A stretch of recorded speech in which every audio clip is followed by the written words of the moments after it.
Sudah?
sejarah.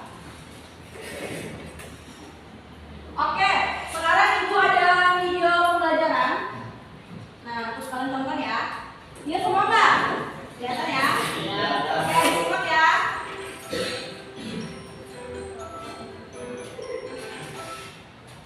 Coba tonton ya.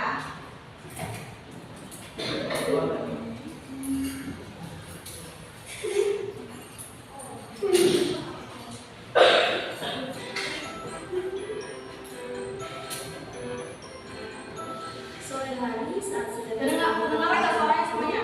Oke, diperhatikan ya videonya ya.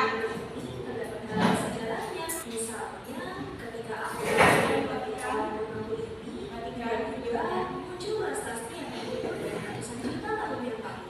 Lalu aku teliti deh prestasi tersebut hingga bisa menemukan asal usulnya. Nah, jadi deh penemuanku itu sebagai sumber sejarah.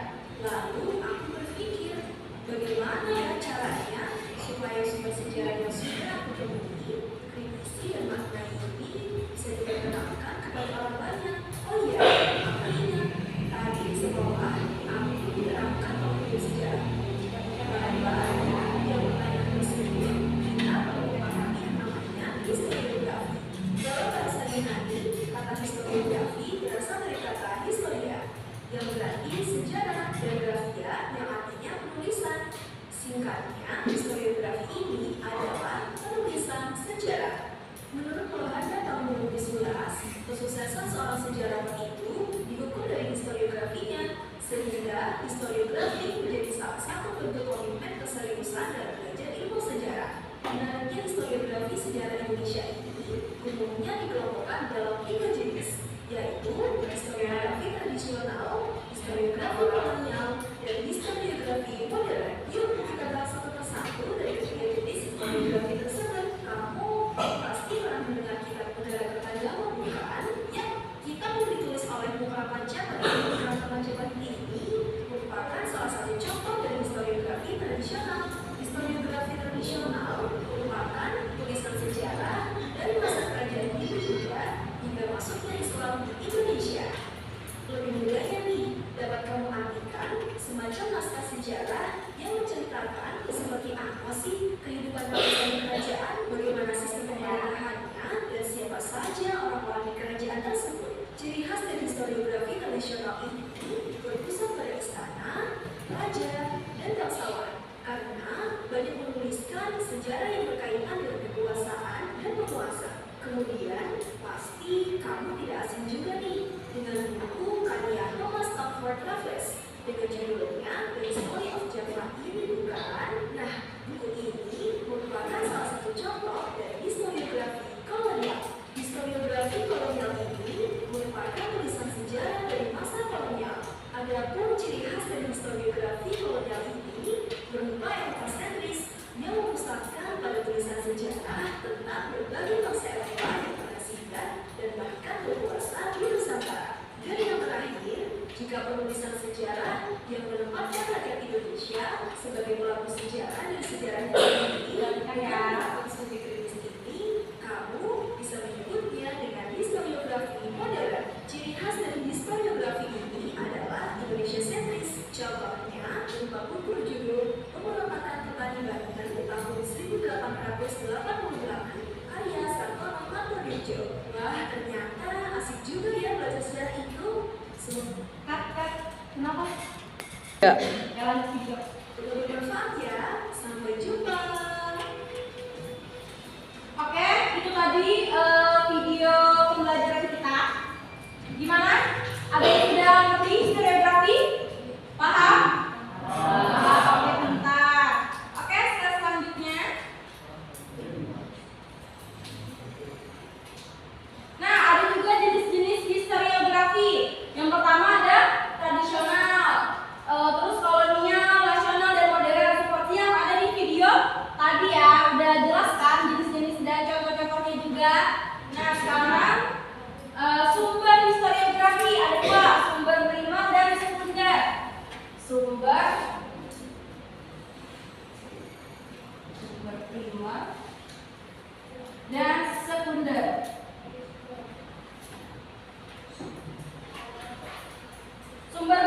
primer itu adalah yang dia dari saksinya. Misalnya kejadian 98, dia menyaksikan secara langsung, terus dia diwawancarai. Nah, itu termasuk dari apa?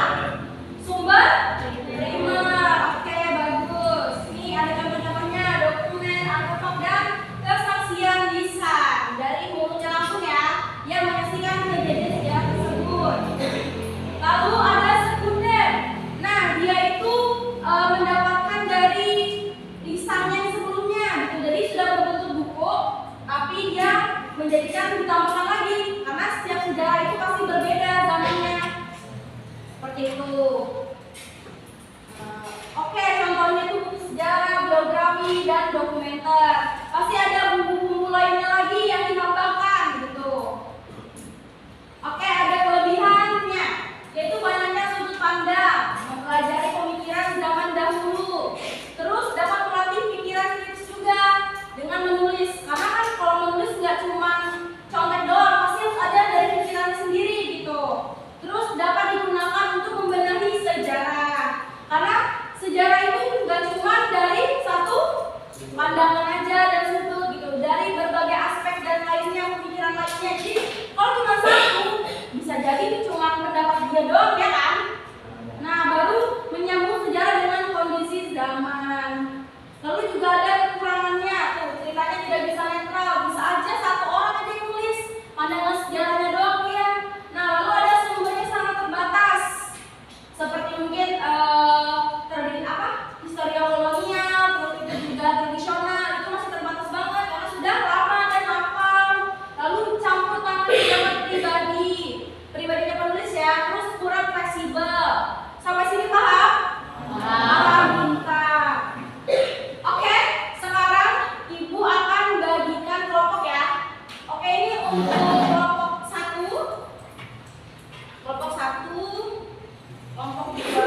Oke, tetap. Jangan tutupin. Ya, situ. Oke, bisa sama-sama dong, sama-sama. Oke, bagus. Nah, sekarang perkenalan dulu ya, kenalan kelompok mana, terus bacakan hasil diskusinya dengan kelompok. Oke, dari kelompok satu dulu. Perkenalkan, nama saya Ali dari Bapak Maulana dari Oke. kelompok satu. Ya, boleh diskusinya dibacakan. Berdasarkan tentang biolistik. Ayo yang serius ya. Biolistik adalah cara berpikir atau metode untuk menemukan sesuatu Ayo yang dibaca. dengan menggunakan pendekatan praktik dan logis. Ya sudah. Oke, kita beri aplaus. Kelompok dua. Ya, ayo yang dibacakan. Verifikasi sejarah adalah pemeriksaan kebenaran dan aslinya sebuah sejarah. Setelah sejarawan menggunakan berbagai sumber dokumen atau kesaksian. Oke, kita beri aplaus semuanya. Oke, kita lanjut kelompok tiga.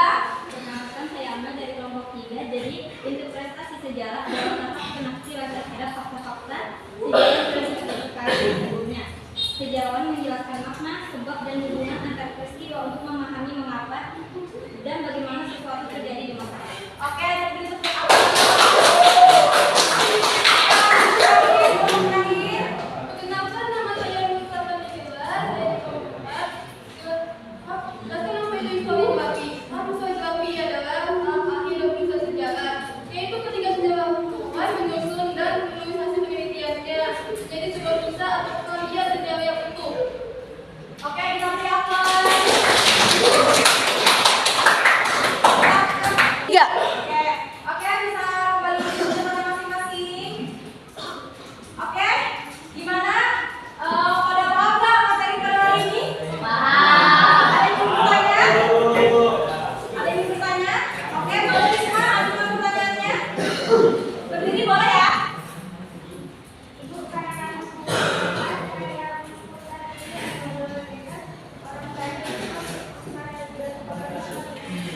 Oke, Risma bertanya, Max Kepler itu termasuk historiografi kolonial atau nasional? Ada yang tahu nggak? Nasional atau kolonial? Iya benar, termasuk kolonial. Kenapa? Karena penulisnya orang Belanda. Meskipun bukunya itu mengkritik tentang bagaimana bangsa Belanda itu namanya dia menjaga kita ya, menjaga kita, terus itu mempermudah kita.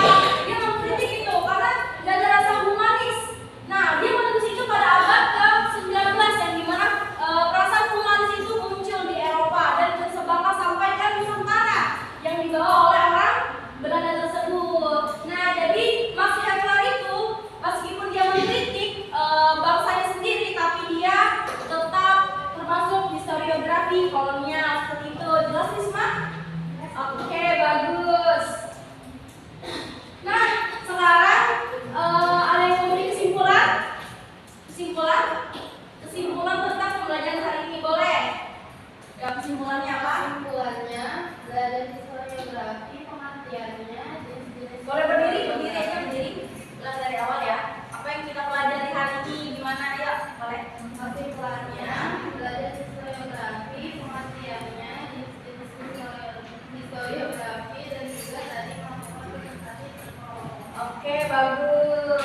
Tangan.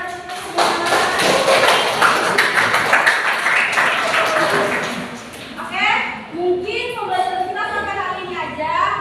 Jangan lupa ya nanti kerjakan tugas yang ibu suruh ya, oke? Sekian dari saya. Wassalamualaikum warahmatullahi wabarakatuh.